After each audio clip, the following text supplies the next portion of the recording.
Assalamualaikum warahmatullahi wabarakatuh. Perkenalkan, nama saya Lubis Salsabila Mulia, NPM 2021020247. Di sini saya akan mempresentasikan materi pertemuan ke-12 dalam mata kuliah Filsafat Hukum Islam, di mana berjudul Bangunan Hukum Islam di Indonesia. Define law dan man-made law sebagai teori hukum. Hukum Islam dikategorikan sebagai define law karena aturan-aturan yang ada di dalamnya dibuat langsung oleh Tuhan untuk mengatur kehidupan manusia di dunia. Bila kita perhatikan pengertian di atas, betul-betul menempatkan hukum Islam sebagai entitas yang murni bersifat top-down dan melepaskan aspek-aspek historis sosiologisnya, sebagaimana yang dapat kita pahami pula dari kutipan di bawah ini. Konsep hukum menurut usul fikih pada dasarnya terletak di atas pandangan bahwa hukum itu bersifat keagamaan. Sejak periode paling awal sejarah Islam, hukum telah dipandang sebagai keluar dan merupakan bagian dari syariah. Adapun syariah sebagaimana telah dijelaskan adalah pola tingkah laku manusia yang diatur oleh Allah Subhanahu wa Ta'ala. Konsep hukum seperti itu sejalan dengan pandangan langsung dari wahyu Tuhan, yaitu Al-Quran, dan penjelasan dari Nabi Muhammad yang disebut sunnah. Kemudian bila kutipan di atas diartikan dengan politik, maka itulah yang disebut dengan nomokrasi negara Islam.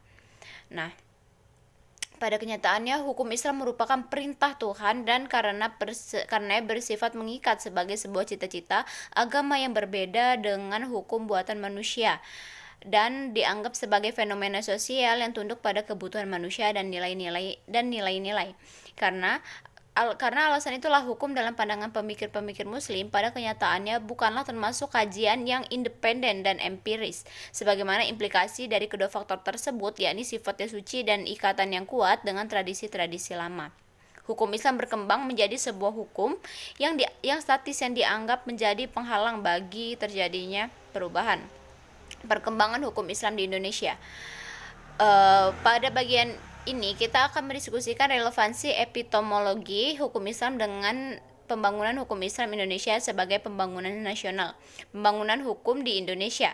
Dalam rangka membangun sistem hukum nasional, pemerintah menerapkan kebijakan untuk memanfaatkan 3 sistem eksis living law di Indonesia, yaitu dengan hukum adat, hukum Islam, dan hukum Islam dan Barat Belanda sebagai bahan bakunya. Ketiga sistem tersebut sangat berkontribusi dalam pembangunan hukum nasional.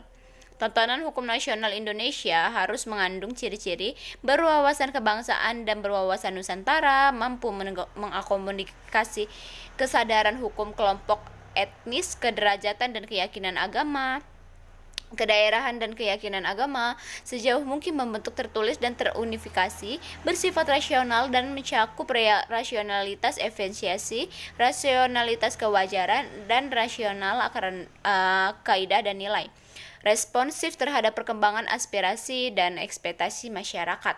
Perkembangan hukum Islam di Indonesia, sarana dan prasarana. Berdasarkan penjelasan di atas, dampak sekali dalam hal penetapan kebijakan hukum di Indonesia.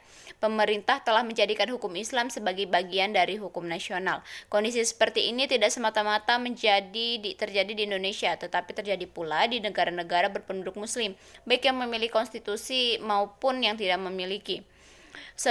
Sebagai sebuah sistem hukum atau bagian dari sebuah sistem hukum, ia mempunyai teks tertulis dalam bidang-bidang yang dicakupkan, memiliki lembaga peradilan sesuai tingkatan-tingkatan yang diperlukan, dan mempunyai alat penegak hukum untuk menjalankannya.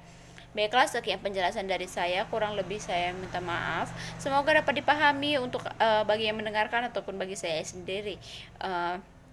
Sekian, terima kasih. Wassalamualaikum warahmatullahi wabarakatuh.